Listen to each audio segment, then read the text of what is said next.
So as I'm listening to this, there's one thing that a lot of what's said here evokes in me, and which is true across scales, from the molecular determinants in a cell to the complex ecosystem and the comorbidities, is with pain, as with many other chronic pain, with pain and chronic pain, and as with many other disease conditions, it really has to do with homeostasis. And our systems neurobiology is designed to really, maintain equilibrium. And it's a system that constantly reacts to what you're doing. It's a complex convergence of many, many variables.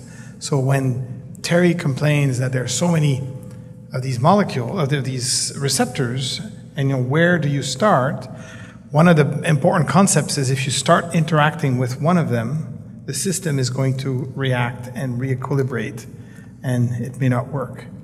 And at the same level, across scales, with what Gilles is saying, if you have all of these social, psychological determinants and other comorbidities, you can try to solve one aspect, but then the other ones are going to bring also the system back into its disease state. So I'm just wondering with you, listening to Sam, I also think this is one of the challenges that's facing us with the opioid crisis. And let's hope we don't live the same thing with cannabis, is with this urge that we have to develop these pure substances that are so powerful that we think that that's going to solve the problem at once. And I think one of the danger with these drugs is that it actually kicks the system completely out of equilibrium, and then people become addicts. So I'm throwing this. I throw a question at you, folks. Is really trying to dissect out the system too much and targeting one thing at a time really the right strategy, or should we try to go back at a little more holistic approach in developing therapeutics for people? And if we want to do that, that's easily said. How do we do that? Is that an answerable question? Does this work? Okay. No, I think you're absolutely right. The reductionist approach hasn't worked for complex pain in humans. And so you have to go back, for this to work, to go to a more holistic approach. You have to convince the big players, the pharmaceutical industry, because they're going to have to do it from the top down. They're paying for it. They have access to the patients or the clinical trials, et cetera. And you're going to have to convince them that what they've been doing for the past 35 years, since the whole molecular biology revolution of identifying a target and then finding something that binds to it with really high affinity and then following that through clinical trials, so that's not the way to go. And so they don't think like that. Their whole systems are set up. They have rooms as big as this full of robots that move up and down on these conveyors that have millions of drugs in these little petri dishes, these dishes, and they just go. They can screen 1.5 million drugs every 2 or 3 weeks, and they screen it against each individual target. And they've spent billions of dollars setting themselves up for that in that way of thinking. And so you have to get away from that approach, and you also have to get away from the rodent models, because they don't have the higher limbic system that we do. They don't have societal issues that they deal with when they feel pain or that affect their pain sensation, et cetera. So I think we have to begin to screen against more complex physiological systems. And also, perhaps, once a drug is proven safe, or a compound is proven safe, it's perhaps tried in humans on certain pain conditions, as long as it's safe, without necessarily knowing its complete effects on a particular pathway. I think there's going to have to be some more shots on goal, more globally. I will tell a story. It will probably help to put things in perspective. Suppose it's you, okay, 55 years old or 50? I'm not that old.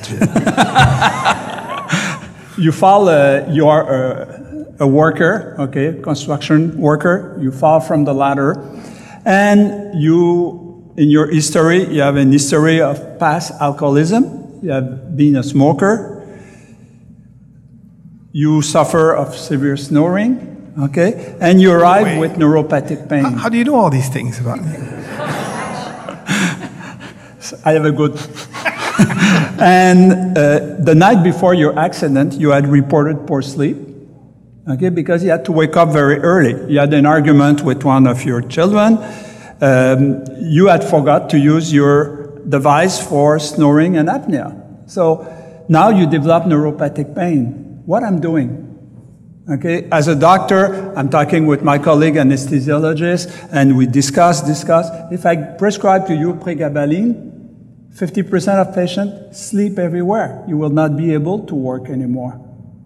You also had poor sleep. You suffer of insomnia. If we prescribe you a sleep pill, addiction is a major problem with sleep pill.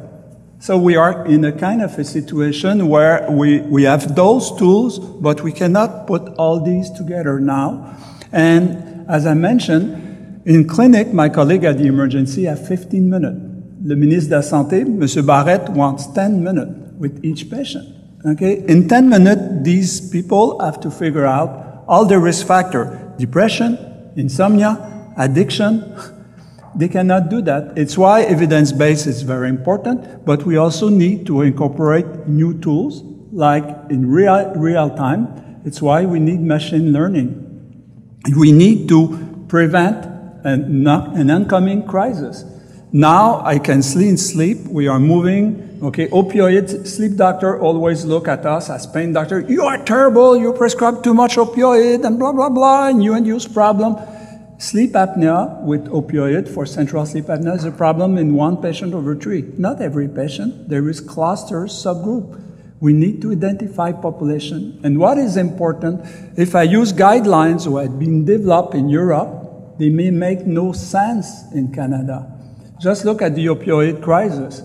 The factor involved in that, because I'm involved in CRISM, you know CRISM, okay? The crisis in Vancouver and the crisis in Quebec have different variables. We have to adapt our knowledge. So people try to develop the model of research for the opioid crisis based on what was coming in BC, and they said it will be the same in Montreal, it will be the same in Quebec City, it will be the same in Halifax. It's not the reality. We also have to look globally, but adapt our finding locally, but with the individuals. If they are 55, went over the ladder, and so on.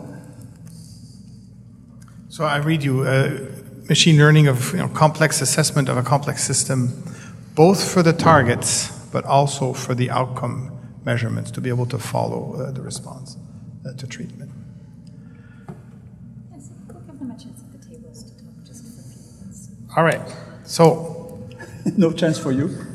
You'll have a chance. well, Sam talks a lot. So, well, I mean, maybe one thing I want to bring up, because Sam was telling me this last night, and I think it's an important aspect. We're talking about chronic pain, we're talking about the opioid crisis, we're talking about addiction and so on. And what Sam was saying is these communities, we have to talk.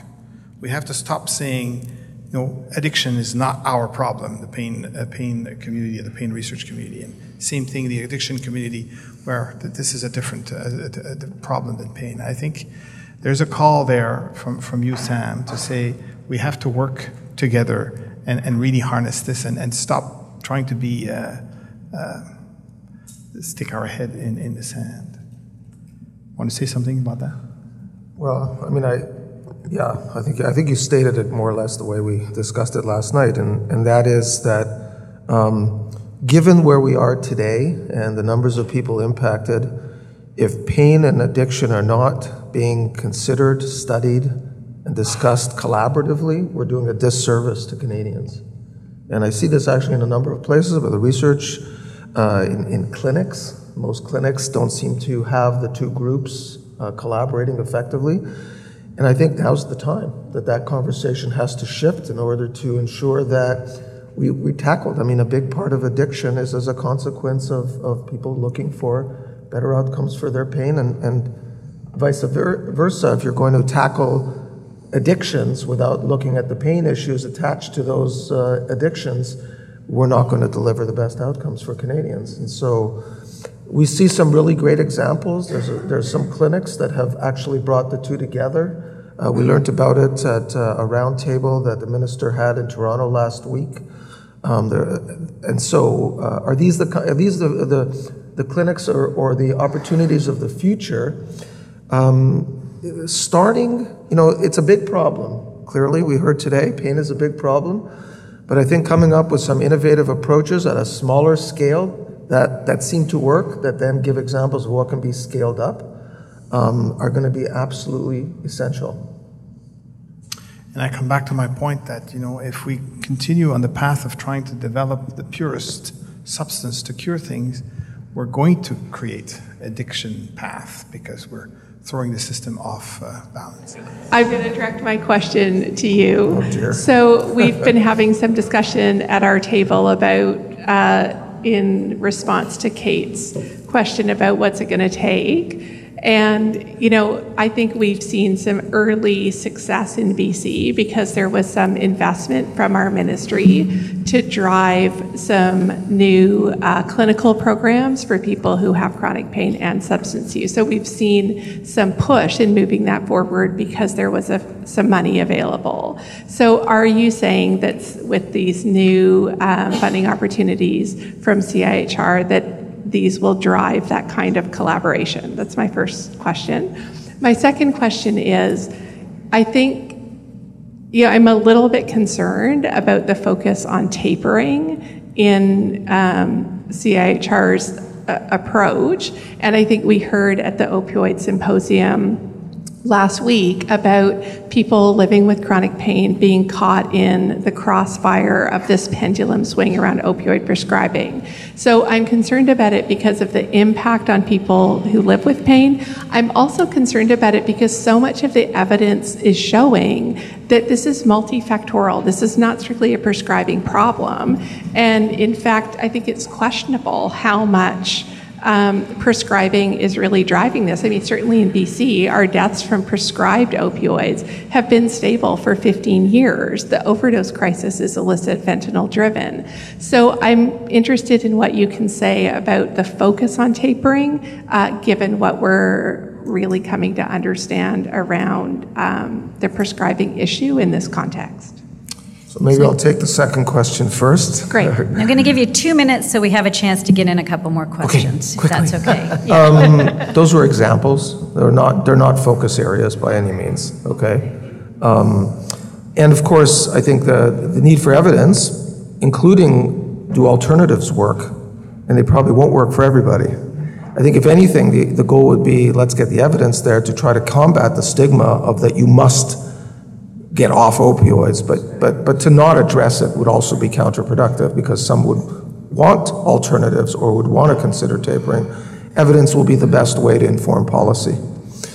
As regards the funding, I mean, of course, we want teams of researchers from diverse backgrounds to start to work together on the problem.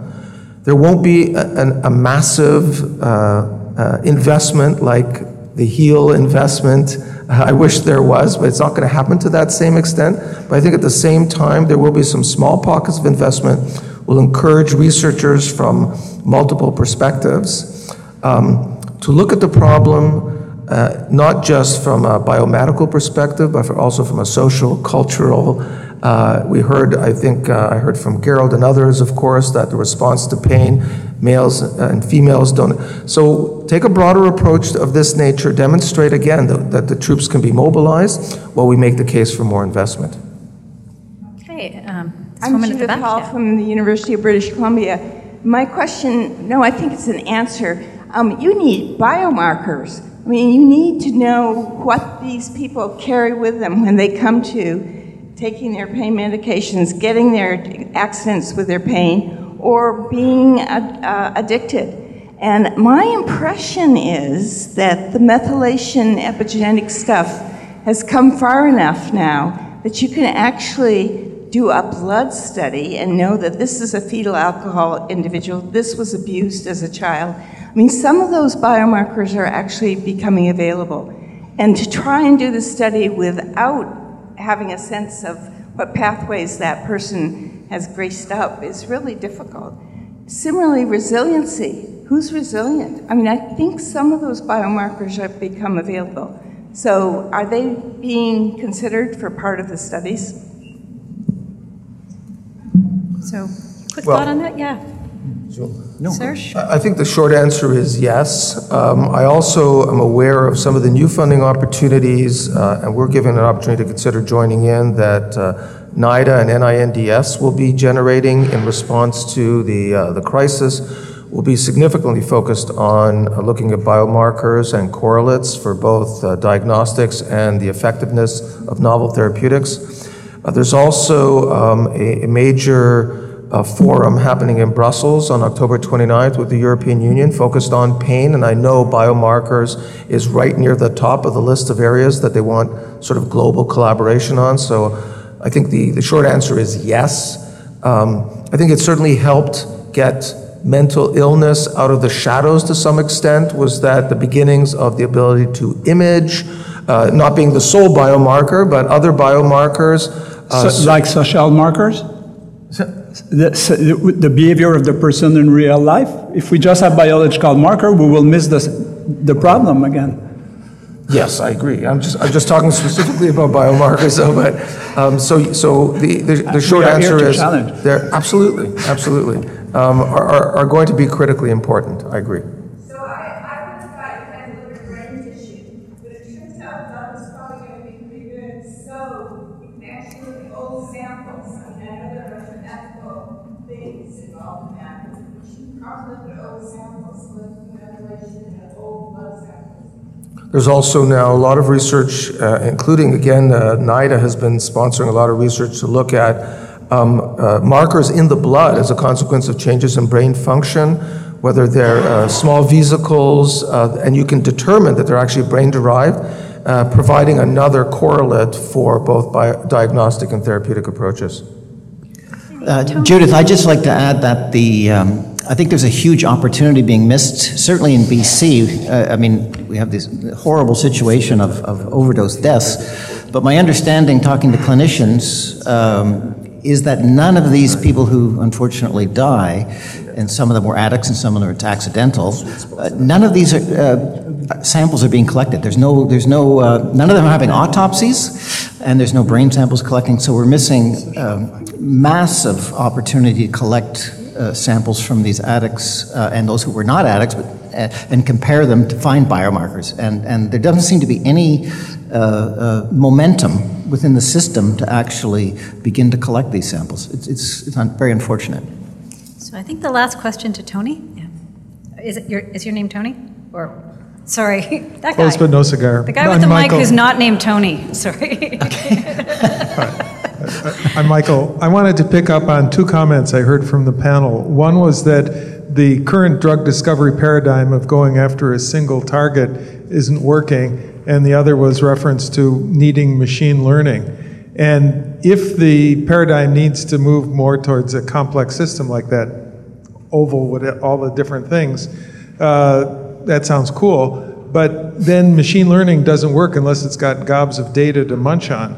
And perhaps it piggybacks on the previous question about biomarkers and collecting the data, but where do you come out in terms of the kinds of information systems, data collection systems we need in order for more a new generation of kinds of analytical methods, representing the network of biomedical pathways more explicitly and trying to analyze those using whatever kinds of, maybe machine learning, but you need the data first.